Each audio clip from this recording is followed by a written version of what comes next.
Doctor आंबेडकरांनी निक्षून सांगितलं होतं की मुंबईमध्ये म्हणजे महाराष्ट्राच्या एका कोपऱ्यात राहून हम्म, तुम्ही 900,000 किलोमीटरवरच्या विदर्भाचं प्रशासन करू शकणार नाही.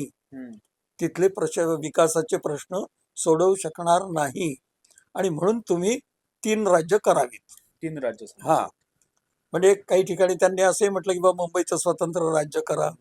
काही ठिकाणी म्हटलं की बाबा तो पश्चिम महाराष्ट्र, मराठवाडा, खानदेश, मध्य आणि हे पूर्व वगैरे.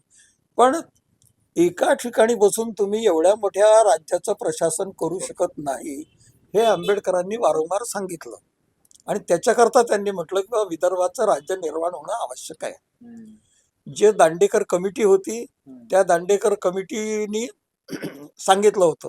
म्हणजे दांडेकरांनी स्वतः, माझ्या या पुस्तकात आहे 7/12 मध्ये हम्म, दांडेकरांचं पत्र आहे, स्वतःच्या सहीचं हो, अक्षरातलं, की विदर्भाचं राज्य निर्माण झालं पाहिजे. आता दांडेकर म्हणजे फार मोठे अर्थशास्त्रज्ञ होते, हम्म, माझे गुरु पण होते. हो, आणि त्यांनी स्पष्ट शब्दात सांगितलं की विदर्भाचं राज्य निर्माण झालं पाहिजे, 2-3 राज्य महाराष्ट्राची व्हावी. हम्म, एका भाषेचं एक राज्य हा फॉर्म्युला इथं चालत नाही. हम्म, आता त्याच्यावर जर कोणी म्हटलं की आंबेडकरांना काही कळत नव्हतं, दांडेकरांना काही कळत नव्हतं आणि आम्हालाच फक्त सगळं कळतं, हम्म, तर मग आपल्याला हात जोडून त्यांच्या समोर उभं राहावं लागेल. हो.